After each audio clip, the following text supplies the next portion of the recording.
Classroom of the Elite is an anime that was released back in 2017 and is adapted from the light novel with the same name. In July of 2022, 5 years after the anime's original release, the second season started airing. I had heard the title before, but I never really gave it a watch until December of 2022 after hearing about it from some friends.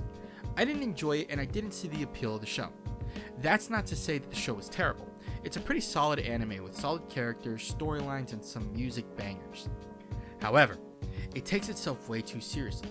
All the characters are really vain and narcissistic. Everything seems really exaggerated to the point where I can't tell if this is purposefully a satire. Now, for anime in general, there's a lot of exaggeration. At times it can be difficult to distinguish whether an anime is satire or whether it's serious.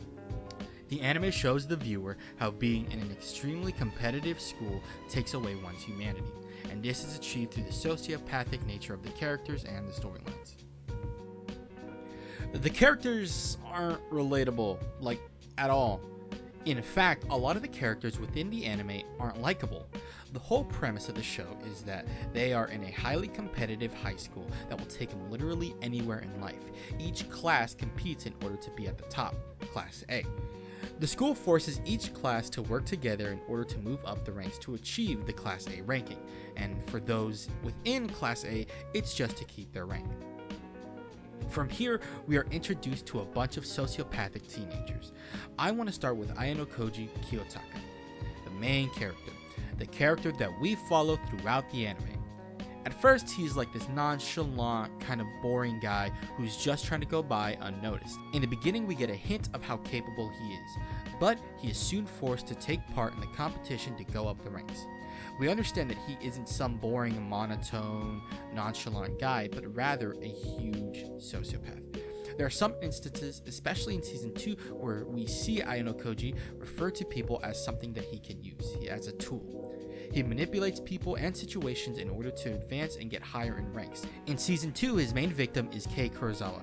We see time and time again where Ayano Koji sees Kei as nothing more than a tool.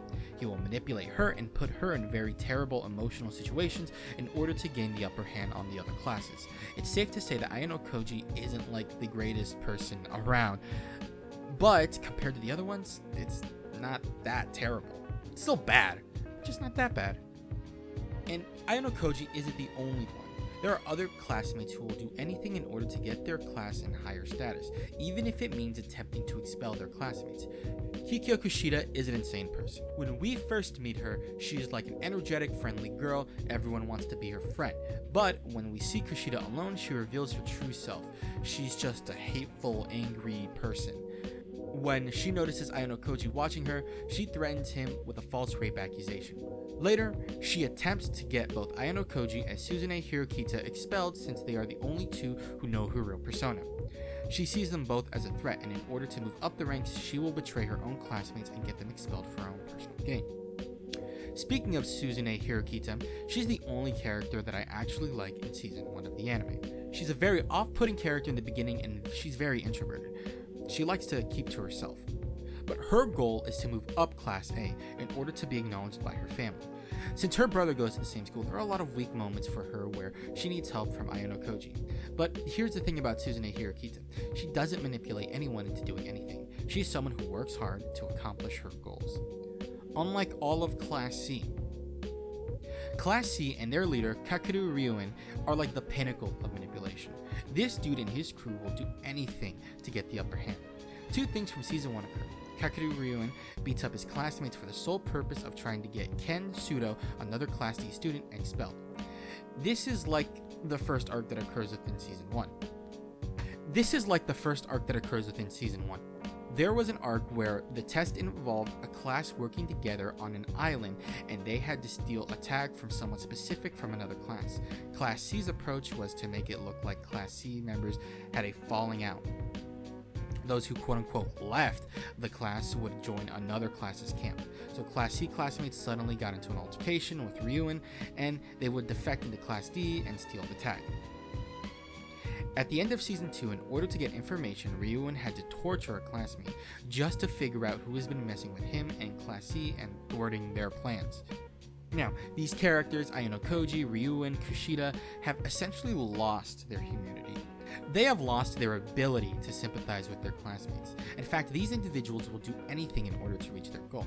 Whether it be beating their own to frame someone else, falsely accusing someone of sexual assault, or just straight up torturing someone. These characters either don't care as long as it helps them achieve their goal. This is a consequence of a highly competitive environment. This show says that in order to thrive in a highly competitive environment like this one needs to lose their humanity in order to achieve it. They need to hurt those around them in order to get somewhere in life. These characters are even manipulated and encouraged by their teachers to do some of these terrible things. Suzune Hirokita is a character who does something honestly without hurting others, and yet she's considered the black sheep within her family. So the show is saying that by not playing dirty or manipulating anyone, then you are a disgrace to your family. There is a consequence for not manipulating and playing dirty.